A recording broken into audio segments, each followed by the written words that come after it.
بسم الله الرحمن الرحيم.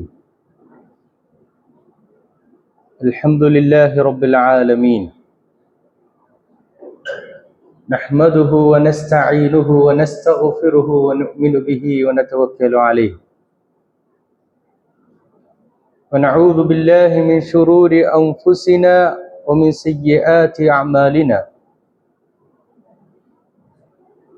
من يهده الله فهو المهتد، ومن يضلل فلن تجد له وليا مرشدا. ونشهد أن لا إله إلا الله وحده نصر عبده وأعز جنده وهزم الأحزاب وحده. اللهم صل على محمد وعلى آل محمد كما صليت على إبراهيم وعلى آل إبراهيم، وبارك على محمد وعلى آل محمد كما باركت على إبراهيم وعلى آل إبراهيم في العالمين إنك حميد مجيد. أما بعد، فإن خير الحديث كتاب الله، وخير الهدي هدي محمد صلى الله عليه وسلم، وخير الأمور عوازمها، وشر الأمور محدثاتها، وكل محدثة بدعة، وكل بدعة ضلالة.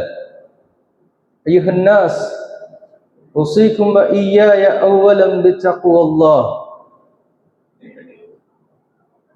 أعوذ بالله من الشيطان الرجيم. بسم الله الرحمن الرحيم.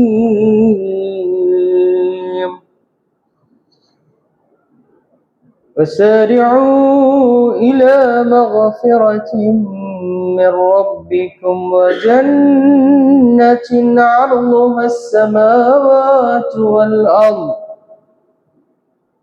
أعدت للمتقين.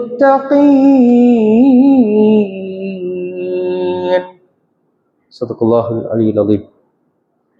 إن أريد الإصلاح ما استطعت وما توفيقي إلا بالله عليه توكلت وإليه أنيب. رب اشرح لي صدري ويسر لي أمري واحلل عقدة من لساني يفقهوا قولي.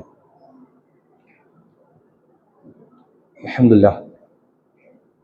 ഏറ്റവും സ്നേഹാദരണീയരായ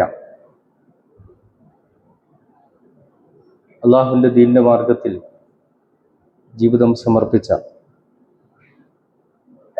അള്ളാഹുവിൻ്റെ ഏറ്റവും ഇഷ്ടപ്പെട്ട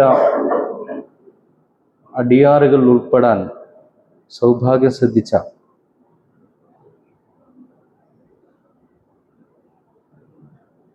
സത്യവിശ്വാസികളായ സഹോദരി സഹോദരന്മാരെ, സ്നേഹനിധിയായ നാഥൻ്റെ വിധി വിലക്കുകൾ സംതൃപ്തിയോടെ ജീവിതത്തിൻ്റെ നിഖില മേഖലകളിലും പ്രാവർത്തികമാക്കണമെന്ന്, സൂക്ഷ്മതയോടെ പാലിക്കണമെന്ന് നിങ്ങൾ ഓരോരുത്തരുടെയും ഓർമ്മപ്പെടുത്തുകയാണ്, വസിയ്യത്ത് ചെയ്യുകയാണ്. അല്ലാഹു സുബ്ഹാനഹു വ തആല അവന് ഏറ്റവും പ്രിയപ്പെട്ട അടിയാറുകൾ നമ്മൾ ഉൾപ്പെടുത്തി അനുഗ്രഹിക്കുമാറാകട്ടെ.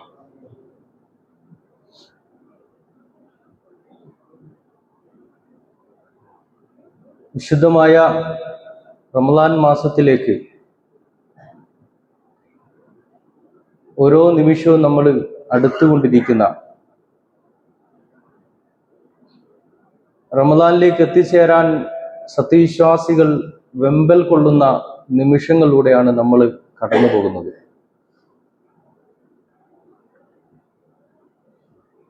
എന്നാൽ റസൂലുള്ളാഹി സ്വല്ലല്ലാഹു അലൈഹി വസല്ലമയും സ്വഹാബികളും റമളാന് വേണ്ടി കാത്തു നിൽക്കാതെ ശഅബാൻ മാസത്തിൽ സവിശേഷമായും തങ്ങളുടെ എല്ലാവിധ കാര്യങ്ങളും റമളാനെ മുൻനിർത്തി ചിട്ടപ്പെടുത്തിക്കൊണ്ടിരുന്നതായിട്ട് നമ്മൾ മനസ്സിലാക്കിയിട്ടുണ്ട്. കഴിഞ്ഞ ഖുതുബയിൽ അത് പ്രത്യേകമായി സൂചിപ്പിക്കുകയും ചെയ്തിരുന്നു. ഇങ്ങനൊരു സാഹചര്യത്തിൽ സത്യവിശ്വാസി നടത്തേണ്ട ഏറ്റവും പ്രധാനപ്പെട്ട ഒരു പ്രിപ്പറേഷനെ കുറിച്ച് പറയാൻ ആഗ്രഹിക്കുന്നത്. അതിൻ്റെ ഭൗതികമായ ചില ഗുണങ്ങളുണ്ട്.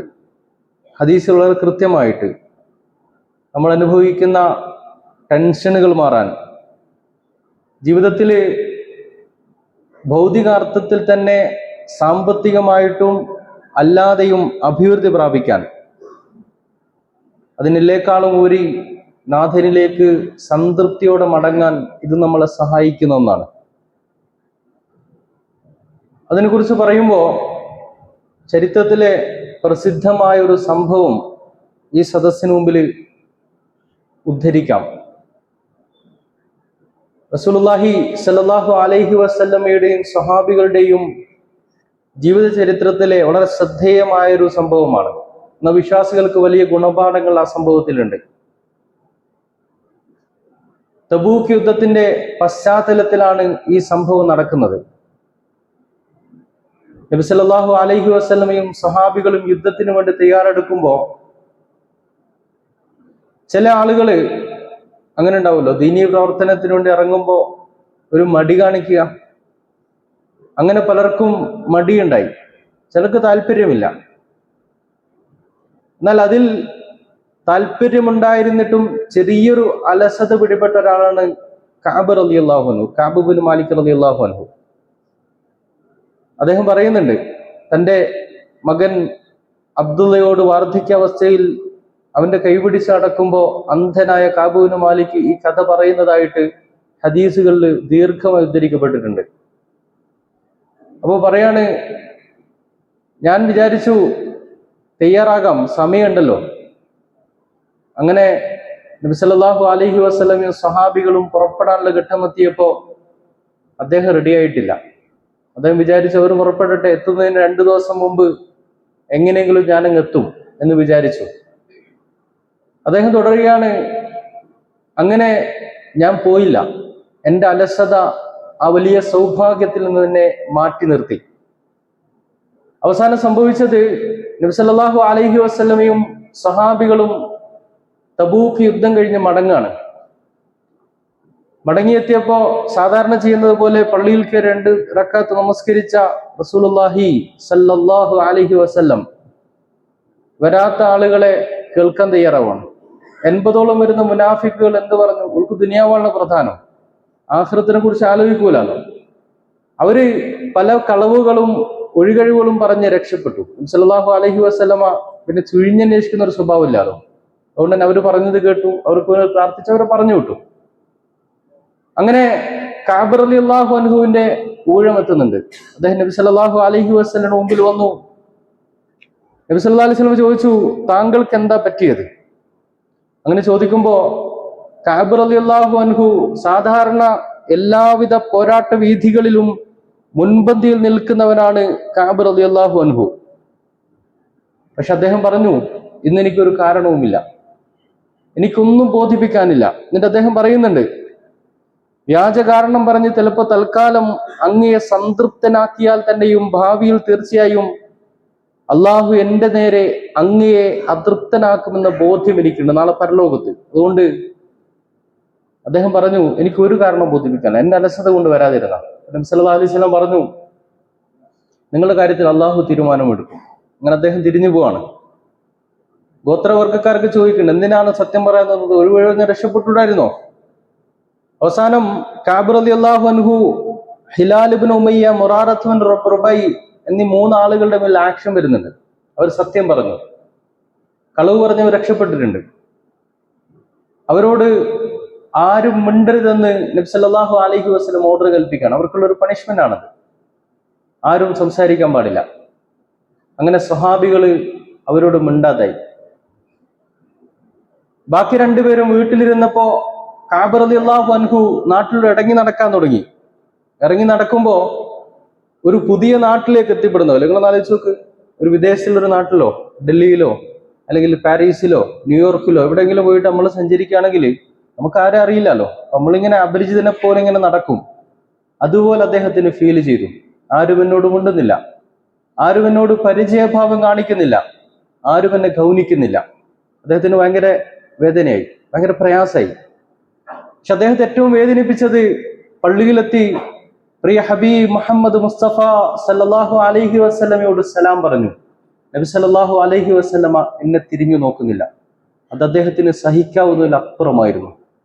അദ്ദേഹം പറയുന്നുണ്ട്, ഞാൻ നമസ്കരിക്കുമ്പോൾ റസൂലുള്ളാഹി സല്ലല്ലാഹു അലൈഹി വസല്ലമ എന്നെ നോക്കും, പക്ഷേ ഞാൻ സലാം വീട്ടിക്കഴിഞ്ഞാൽ എന്നെ പിന്നീട് അള്ളാഹുവിന്റെ ഹബീബ് സല്ലല്ലാഹു അലൈഹി വസല്ലമ ഗൗനിക്കുന്നില്ല.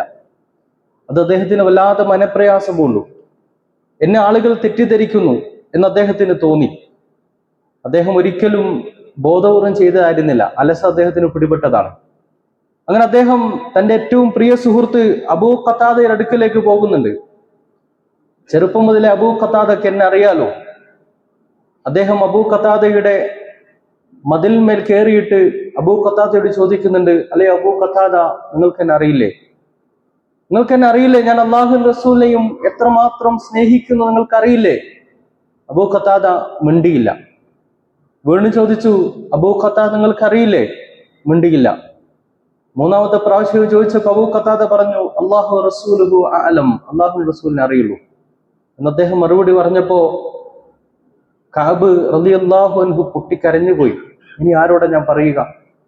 അങ്ങനെ കരഞ്ഞുകൊണ്ട് മതിലിറങ്ങി വരുന്നുണ്ട് കഅബ് റളിയല്ലാഹു അൻഹു. അപ്പോൾ ഒരു വലിയ പരീക്ഷണം വരികയാണ്. പരീക്ഷണം വരുന്നത് ഇങ്ങനൊരു സാഹചര്യത്തിൽ അദ്ദേഹത്തിന് ആലോചിക്കാൻ, ഇത്രയും കാലം ദീനിനു വേണ്ടി എന്റെ ജീവിതം സമർപ്പിച്ചിട്ട് ഒരു യുദ്ധത്തിൽ ഞാൻ പങ്കെടുത്തുന്ന ഒറ്റ കാരണത്താൽ എനിക്കെതിരെ ഭ്രഷ്ട് കൽപ്പിക്കുന്നു. അദ്ദേഹത്തിന് വേണമെങ്കിൽ പിശാചിന്റെ ദുർബോധനത്തിൽ ആലോചിക്കാം, ഇനി ഞാനെന്തിനാ ഇതിൽ നിൽക്കുന്നതെന്ന്. പക്ഷെ അദ്ദേഹം അള്ളാഹു റസൂലിലും അടിയുറച്ച് വിശ്വസിക്കുന്ന സ്വഹാബിയായിരുന്നു. ആ ബന്ധമാണ് എനിക്ക് ഏറ്റവും പ്രധാനമെന്ന് തിരിച്ചറിഞ്ഞിരുന്നു. അതില്ലാതായി കഴിഞ്ഞാൽ അതിനേക്കാൾ മികച്ച ഒന്നും ദുനിയാവിൽ എനിക്ക് ലഭിക്കുന്നില്ലെന്ന് ബോധ്യമുണ്ടായിരുന്നു. അദ്ദേഹത്തിനടുത്ത് ഒരു ദൂതൻ വരുന്നുണ്ട്. ഗസാൻ രാജാവിന്റെ ദൂതനാണ് അദ്ദേഹത്തിനടുത്ത് വരുന്നത്. അദ്ദേഹം രാജാവിന്റെ ഒരു കത്ത് അദ്ദേഹത്തെ ഏൽപ്പിച്ചു.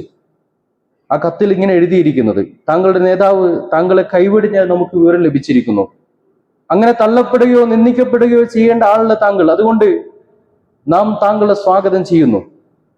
നമ്മുടെ അടുത്തേക്ക് വന്നാൽ അർഹമായ സ്ഥാനവും പരിഗണനയും താങ്കൾക്ക് ലഭിക്കും. ഇത് വല്ലാത്തൊരു പരീക്ഷണമാണല്ലോ. എല്ലാവിധ ഭൗതിക അനുഗ്രഹം ലഭിക്കുമെന്ന് ഓഫറും കിട്ടുന്നു. പക്ഷെ അദ്ദേഹം പറഞ്ഞു, അദ്ദേഹം ആ കത്ത് കീറി അടുപ്പിലിട്ട് കത്തിച്ചു കളഞ്ഞു. ഇത് പിശാചിന്റെ ദുർബോധനമാണെന്നുള്ള ബോധ്യം അദ്ദേഹത്തിനുണ്ടായി. പിന്നെയും അദ്ദേഹം കാത്തിരിക്കുകയാണ്. ഓരോ നിമിഷവും അദ്ദേഹം എണ്ണി തീർക്കുമ്പോൾ അദ്ദേഹത്തിന് ഈ ഒരു മാറ്റം കാണാൻ സാധിക്കുന്നില്ല. എല്ലാവരും അദ്ദേഹത്തെ ഗൗനിക്കുന്നില്ല. 40 ദിവസം കഴിഞ്ഞപ്പോൾ അടുത്ത ഓർഡർ വന്നു, വീട്ടിലുള്ള ഭാര്യയുമായിട്ട് അകന്നു നിൽക്കണം. അദ്ദേഹം ചോദിച്ചു, എന്റെ ഭാര്യയെ ഞാൻ വിവാഹമോചനം ചെയ്യാനാണ് പറയുന്നത്. അല്ല, ഭാര്യ അകന്നു നിൽക്കണം. അങ്ങനെ ആകെ കൂടെ ഉണ്ടായിരുന്ന ഭാര്യയെ വീട്ടിലേക്ക് അയക്കുകയാണ്. ഏകാന്തനായി അദ്ദേഹം ഓരോ നിമിഷവും തള്ളി നിൽക്കുമ്പോൾ 50-ാം ദിവസം കാണുന്ന കാഴ്ച, രാവിലെ വിഷമത്തോടെ വീട്ടിലിരിക്കുമ്പോ സഹാബികള് ഒന്നടങ്കം കാബിന്റെ വീട്ടിലേക്ക് ഓടി വരുന്ന കാഴ്ച അദ്ദേഹം കാണാണ്. അവർ കാബിനെ സന്തോഷ വാർത്ത അറിയിക്കുന്നു. കാബ് റളിയല്ലാഹു അൻഹു സന്തോഷം കൊണ്ട് അപ്പൊ സുജൂദ് ചെയ്തു. അള്ളാഹുവിന്റെ ശുക്രിനാൽ അദ്ദേഹം കണ്ണുനീർ പൊഴിച്ചു. അവിടെ മനസ്സിലാക്കേണ്ട ഒരു കാര്യമുണ്ട്, ആ സഹാബികൾ ഒരിക്കലും കാബിനെ വെറുത്തിരുന്നില്ല. അവർ ചെയ്തത് എന്താണ്?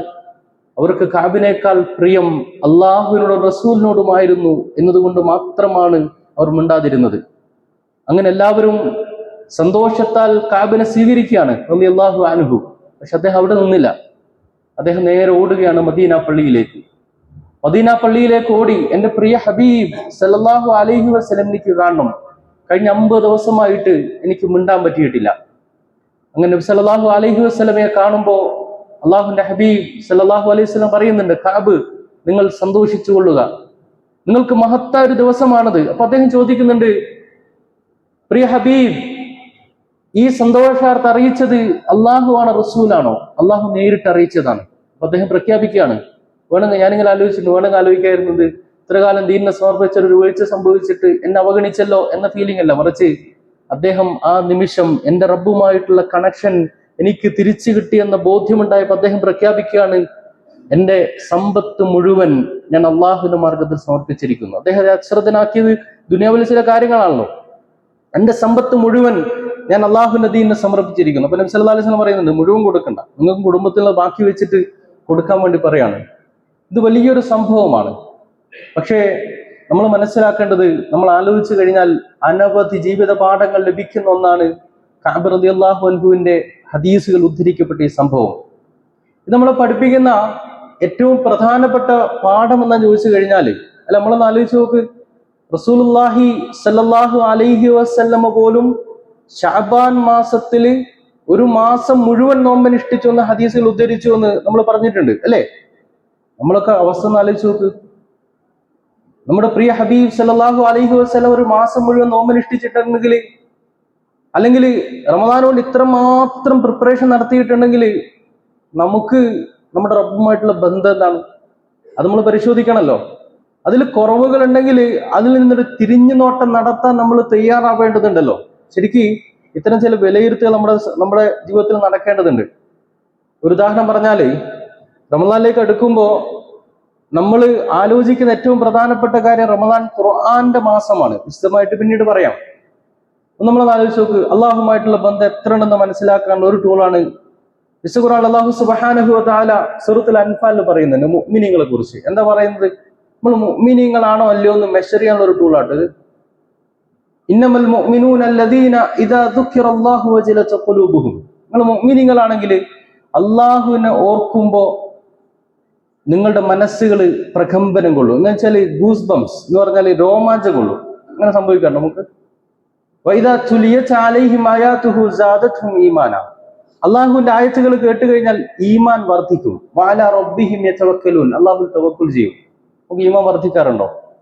സ്റ്റാറ്റസ് നോക്കുമ്പോൾ ഇടയ്ക്ക് ഖുർആന്റെ വചനങ്ങൾ കയറി വരുമ്പോൾ അത് അസ്വസ്ഥമായിട്ടാണ് കാണാറുള്ളത്, അല്ലെങ്കിൽ സന്തോഷത്തോടു കൂടി എത്രമാത്രം വചനങ്ങൾ വരുന്നുവോ അതെന്റെ റബ്ബിന്റെ കലാമാണ്, എന്റെ റബ്ബനോട് സംസാരിക്കുകയാണെന്നുള്ളൊരു ഫീലിങ്ങോടുകൂടി, ആത്മനിർവൃതിയോടുകൂടി കേൾക്കാൻ നമുക്ക് കഴിയാറുണ്ടോ? യൂട്യൂബിൽ റീൽസുകൾ കാണുമ്പോൾ അള്ളാഹുവിന്റെ കലാം, അള്ളാഹുവിനെ കുറിച്ച്, അവന്റെ ദീനിനെ കുറിച്ചുള്ള സംസാരങ്ങൾ നമ്മൾ ആകർഷിക്കാറുണ്ടോ? ഇതിന് മറുവശം ഖുർആൻ പറയുന്നുണ്ട് സൂറത്തുൽ സുമറിൽ, വഇദാ ദുക്കിറല്ലാഹു വഹ്ദഹു ഇശ്മഅസ്സത് ഖുലൂബുൽ ലദീന ലാ യുഅ്മിനൂന ബിൽ ആഖിറ. ഇത് മെഷറിയുള്ള മറ്റൊരു ടൂളാ. ഇത്തരം ആളുകൾക്ക് അള്ളാഹിനെ കുറിച്ച് പറഞ്ഞ എന്താ സംഭവിക്കാന്നോ? അവരുടെ മനം പിരട്ടും, അല്ലെങ്കിൽ അള്ളാഹുവിന്റെ കലാം കാണുമ്പോൾ അസ്വസ്ഥപ്പെടും. അതിനെക്കുറിച്ച് ഇങ്ങനെ കേൾക്കുമ്പോൾ ഇത് പെട്ടെന്ന് തീർന്നു പോയതെങ്കിൽ ഇങ്ങനെ വിചാരിക്കും. അവർക്ക് സന്തോഷം പകരൂല. പക്ഷേ വൈദാ ദുക്കിറൽ ലദീന മിൻ ദൂനിഹി ഇദാ ഹും യസ്തബ്ശിറൂൻ. അള്ളാഹു അല്ലാത്തവരെ കുറിച്ച് കേൾക്കുമ്പോൾ, അത് സെലിബ്രിറ്റികളെ കുറിച്ചാവാം, മറ്റു പലരുടെയും കഥകളാവാം, ഇതൊക്കെ കേൾക്കുമ്പോഴോ ഭയങ്കര ആനന്ദമാണ്. അതിനോട് എത്ര സമയം സ്പെൻഡ് ചെയ്യും, എത്രയും കേൾക്കാൻ തയ്യാറാകും. സഹോദരിമാരെ, നമുക്ക് ദുനിയാവിൽ ഒരൊറ്റ ലൈഫേ ഉള്ളൂവെങ്കിൽ നമ്മൾ ഇപ്പം മനസ്സിലാക്കണത് യഥാർത്ഥത്തിൽ നമ്മൾ അള്ളാഹുമായിട്ട് എത്ര അടുത്ത് നമ്മൾ വിലയിരുത്തണം. ഇനിയെങ്കിലും നമ്മൾ അതിനുവേണ്ടി പ്രിപ്പറേഷൻ നടത്താൻ നമ്മൾ തയ്യാറാവണം. എന്താണ് പ്രിപ്പറേഷൻ നടത്താന്ന് വെച്ച് കഴിഞ്ഞാൽ, വിശുദ്ധ ഖുർആനുമായിട്ടുള്ള ബന്ധം ഒന്നുകൂടി പരിശോധിച്ചു കഴിഞ്ഞാൽ, യഥാർത്ഥത്തിൽ നമ്മൾ ജീവിതത്തിൽ അള്ളാഹുവിനോട് പലപ്പോഴും സംസാരിക്കാറുണ്ട്. എപ്പോഴാണ്? നമ്മൾ സുജൂദ് ചെയ്യുമ്പോൾ, അല്ലെ? അല്ലെങ്കിൽ സുജൂദിൽ നമ്മൾ അള്ളാഹുവിനോട് ചോദിക്കാറുണ്ട്, പലതും പ്രാർത്ഥനയോട് ചോദിക്കാറുണ്ട്. എന്നാൽ നമ്മളൊന്ന് ആലോചിച്ച് നോക്ക്, അള്ളാഹ് നമ്മളോട് എപ്പോഴാണ് സംസാരിക്കാറുള്ളത്? എങ്ങനെ സംസാരിക്കാറുള്ളത്? അത് ഖുർആനിലൂടെയാണ്. നിങ്ങൾ ഖുർആൻ പഠിക്കുമ്പോൾ, ഖുർആൻ പാരായണം ചെയ്യുമ്പോൾ അള്ളാഹു നമ്മോട് സംസാരിക്കുകയാണ്, അല്ലെ?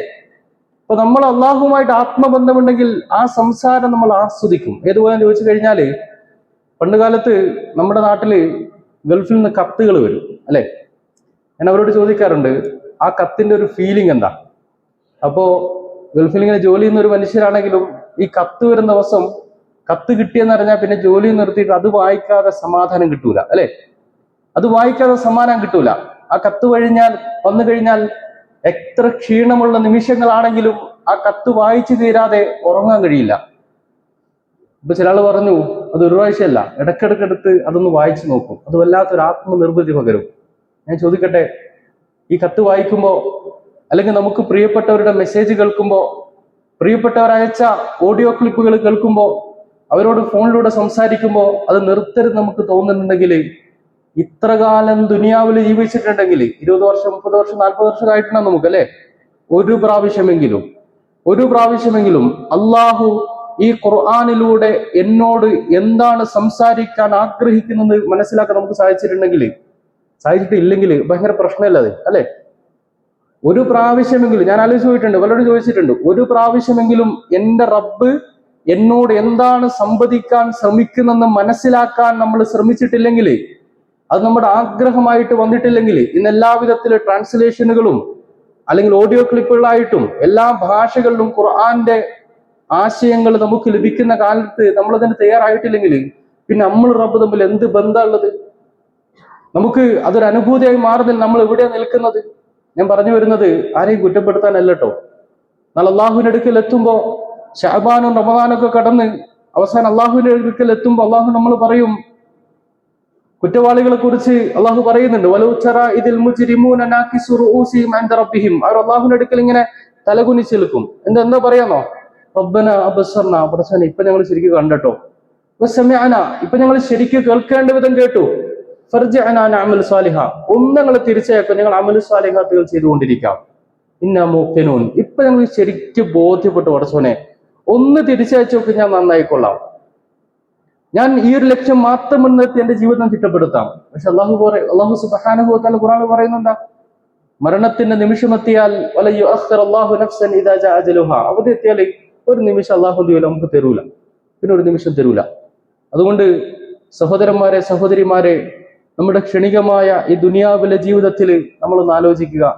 ഖബർ അല്ലാഹുവിന്റെ ഒക്കെ ജീവിതത്തിൽ നമുക്കുള്ള പാഠം പോലെ ഒരു ചെറിയ വീഴ്ച പറ്റുമ്പോഴേക്ക്, അള്ളാഹുമായിട്ട് ഞാനൊന്ന് അകന്നു ഫീൽ ചെയ്യുമ്പോഴേക്ക് ഇത്രമാത്രം ഒരാളെ വേദനിപ്പിച്ചെങ്കിൽ, അള്ളാഹുലേക്ക് എടുക്കാൻ വേണ്ടിയിട്ട് എല്ലാം ത്യജിക്കാൻ തയ്യാറായിട്ടുണ്ടെങ്കിൽ നമ്മളും സ്വഹാബികൾ എവിടെ നിൽക്കുന്നത്? ഖുർആനിൽ അള്ളാഹു ഒരു വചനം പറയുന്നുണ്ട്. ശഅബാൻ മാസത്തിന്റെ പ്രത്യേകത എന്ന് പറയുന്നത്, നബി സല്ലല്ലാഹു അലൈഹി വസല്ലം പറഞ്ഞത്, ഈ മാസത്തിൽ ഞാൻ കൂടുതൽ നോമ്പനുഷ്ഠിക്കാൻ സാധ്യത എന്താ ചോദിച്ചു കഴിഞ്ഞാൽ, അള്ളാഹു സുബ്ഹാനഹു വ തആലയിലേക്ക് അമലുകൾ ഉയർത്തപ്പെടുന്ന മാസമാണ്, അല്ലെ? അമലുകൾ ഉയർത്തപ്പെടുന്ന മാസമാണ്. അപ്പൊ ഞാൻ നോമ്പുകാരനായിട്ട് എന്ത് ചെയ്യണം? എന്റെ അമലുകൾ ഉയർത്തപ്പെടാൻ ആഗ്രഹിക്കുന്നു. അപ്പൊ നമ്മൾ ശരിക്കും ഒന്ന് ആലോചിച്ച് നോക്കുക, യഥാർത്ഥത്തില് നമുക്ക് എത്രമാത്രം അമലുകൾ അങ്ങനെ അള്ളാഹുവിലേക്ക് ഉയർത്താൻ റബ്ബിനു വേണ്ടി മാത്രം ചെയ്തതുണ്ടാകും. അതുകൊണ്ട് ജീവിതത്തിൽ നിന്ന് വിലയിരുത്താനുള്ള സന്ദർഭമായിട്ട് ഈ നിമിഷങ്ങൾ നമ്മൾ പരിഗണിക്കുക. എല്ലാ അർത്ഥത്തിലും റമളാന് വേണ്ടിയിട്ടുള്ള തയ്യാറെടുപ്പുകൾ നമ്മൾ എന്ത് ചെയ്യണം? നടത്തേണ്ടതുണ്ട്. ഒന്ന് ചോദിക്കുക, എന്റെ നാളേക്ക് വേണ്ടി, എന്റെ പരലോക ജീവിതത്തിന് വേണ്ടി ഞാൻ എന്ത് ബാക്കി വെച്ചു എന്ന് നമ്മൾ പരിശോധിക്കുക. അല്ലാഹു സുബ്ഹാനഹു വ തആല ഈ അർത്ഥത്തില് കഅബ് റളിയല്ലാഹുവിനെ കുറിച്ച് പറഞ്ഞതുപോലെ, സഹാബികളെ കുറിച്ച് നമ്മൾ മനസ്സിലാക്കിയതുപോലെ, എന്റെ ജീവിതത്തിന്റെ യാഥാർത്ഥ്യം എന്ന് പറയുന്നത് അത് പരലോകമാണ്, യഥാർത്ഥ ജീവിതത്തിൽ തുടക്കമെന്ന തിരിച്ചറിവോടുകൂടി അള്ളാഹുൽ സമർപ്പിതരായി യഥാർത്ഥ വിശ്വാസികളായി പണിയെടുക്കാൻ റബ്ബ് നമ്മെ അനുഗ്രഹിക്കുമാറാകട്ടെ. വഖൂലു ഖൗലി ഹാദാ അസ്തഗ്ഫിറുല്ലാഹ ലി വലക്കും വലിസാഇൽ മുഅ്മിനീന മിൻ കുല്ലി ദം അസ്തഗ്ഫിറു ഇന്നഹുൽ ഗഫൂറുർ റഹീം.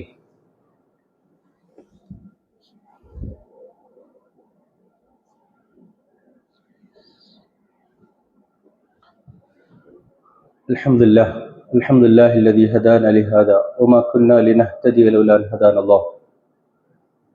اللهم صل وسلم على رسولك سيدنا محمد وعلى آله وأصحابه أجمعين. أعوذ بالله من الشيطان الرجيم. بسم الله الرحمن الرحيم. إن الله وملائكته يصلون على النبي يا أيها الذين آمنوا صلوا عليه وسلموا تسليما. يا أيها الذين آمنوا اتقوا الله حق تقاته ولا تموتن إلا وأنتم مسلمون. صدق الله العلي العظيم. ഒരിക്കൽ കൂടി അള്ളാഹുവിൻ്റെ വിധിവിലക്കുകൾ പാലിച്ച് ജീവിക്കണമെന്ന് ഓർമ്മിപ്പിക്കുകയാണ്, വസിയത്ത് ചെയ്യുകയാണ്. ഒരു ഹദീസിൽ റസൂലുള്ളാഹി സ്വല്ലല്ലാഹു അലൈഹി വസല്ലമ ഈമാന്റെ ഹലാവത്ത് അനുഭവിക്കാനുള്ള വഴിയെക്കുറിച്ച് പറയുന്നുണ്ട്. അതിൽ ഒന്നാമതായി പറയുന്നത്, അയ്യകൂന അല്ലാഹു റസൂലഹു അഹബ്ബ ഇലൈഹി മിമ്മാ സിവാഹുമാ.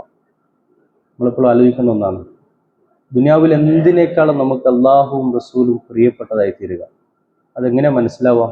ഖുതുബയിൽ സൂചിപ്പിച്ചതുപോലെ അള്ളാഹുവുമായിട്ട്, ഖുർആനുമായിട്ട് അല്ലെങ്കിൽ പരലോക ജീവിതവുമായിട്ട് നമ്മൾ മാനസികമായി എത്രത്തോളം കണക്ട് ചെയ്ത് കിടക്കും നമ്മൾ എന്ത് ചെയ്യണം, നമ്മൾ ആലോചിക്കണം. അള്ളാഹു സുബ്ഹാനഹു വ തആല അങ്ങനെ അള്ളാഹുവിനെയും റസൂലിനെയും ഏറ്റവും പ്രിയപ്പെട്ടതായി കണക്കാക്കുന്ന വിശ്വാസങ്ങൾ ഉൾപ്പെടുത്തി അനുഗ്രഹിക്കുമാറാകട്ടെ. അള്ളാഹു സുബ്ഹാനഹു വ തആല നമ്മുടെ ജീവിതത്തിൽ നമ്മൾ ചെയ്ത അമലുകളൊക്കെ സ്വീകരിക്കപ്പെടുന്ന ഈ മാസത്തിൽ അമലുകൾ പൂർണ്ണമായി സ്വീകരിക്കപ്പെടുന്ന വിശ്വാസങ്ങൾ ഉൾപ്പെടുത്തി അനുഗ്രഹിക്കുമാറാകട്ടെ. അള്ളാഹുവേ, ഞങ്ങൾ ജീവിതത്തിൽ എത്രയോ തെറ്റുകൾ ചെയ്തിട്ടുണ്ടാകും. ഞങ്ങളുടെ അമലുകൾ പോലും നിയത്തിലും പല പരിമിതികളുണ്ടാകും. പടച്ചവനെ, നീ ഞങ്ങൾ സൃഷ്ടിച്ചത് മനുഷ്യരായിട്ടാണെങ്കിൽ ആ പരിമിതികളെ നീ പുറത്തു തരണേ നാഥ. അള്ളാഹുവെ, ആ കുറവുകൾ പുറത്ത് ഞങ്ങളുടെ അമലുകളെ നീ സ്വീകരിക്കണേ നാഥ. ഞങ്ങൾ ചെയ്ത തെറ്റുകൾ പോലും നീ ഖുർആനിൽ പഠിപ്പിക്കുന്നത് പോലെ നന്മകളാക്കി മാറ്റുന്ന നിന്റെ കാരുണ്യം അള്ളാഹു ഞങ്ങൾ നീ ചൊരിയണമേ നാഥ. അള്ളാഹുവെ, നിന്നിലേക്ക് മടങ്ങുമ്പോൾ സന്തോഷത്തോടെ സമാധാനത്തോടെ മടങ്ങുന്ന ആളുകൾ ഞങ്ങൾ ഉൾപ്പെടുത്തി അനുഗ്രഹിക്കണം നാഥ. അള്ളാഹുവെ, ജീവിതത്തിൽ മുമ്പോട്ട് പോകുമ്പോൾ നിന്റെ പല പരീക്ഷണങ്ങളും ഞങ്ങൾ കടന്നു പോകും.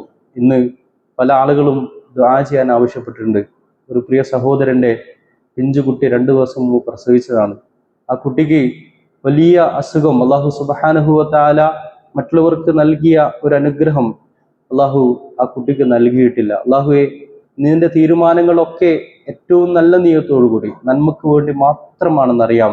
അള്ളാഹുവെ, അനുഗ്രഹങ്ങളെ മനസ്സിലാക്കാൻ ഞങ്ങൾ തുണക്കണമേ നാഥ. അള്ളാഹുവെ, ആ കുട്ടിക്ക് ആ പ്രയാസങ്ങളൊക്കെ മറികടക്കാൻ നീ അനുഗ്രഹിക്കണേ നാഥ. അള്ളാഹുവെ, നീ വിചാരിച്ചാൽ സാധിക്കാത്ത ഒന്നുമില്ല. കുൻ ഫയക്കുൻ എന്ന് പറഞ്ഞത്. അള്ളാഹുവെ, ആ പിഞ്ചു കുഞ്ഞിന് അവരുടെ രോഗം, അവരുടെ പരിമിതി, അതിനെ മറികടക്കാൻ നീ അനുഗ്രഹിക്കണേ നാഥ. മറ്റു പല ആളുകളും ഒരു കുട്ടിയുടെ സർജറി ഉണ്ട്. അതേപോലെ തന്നെ ഒരു സഹോദരൻ, അദ്ദേഹത്തിന് സ്ട്രോക്ക് വന്നിട്ട് വളരെ പ്രയാസത്തിലാണ്, ഹോസ്പിറ്റലുണ്ട്. നമ്മൾ ഉദ്ധരിക്കപ്പെട്ടതും അല്ലാത്തതുമായ പല ആളുകളും തൊട്ടടുത്തുള്ള ഹോസ്പിറ്റലിലും അല്ലാതെയുമായിട്ട് ചികിത്സയിലൊക്കെ ഉണ്ട്. അള്ളാഹുവെ, എല്ലാവരുടെയും പ്രയാസങ്ങൾ ദൂരീകരിച്ചു കൊടുക്കണേ നാഥ. എല്ലാവരുടെയും അസുഖങ്ങൾ നീ ശിഫയായി കൊടുക്കണേ നാഥ.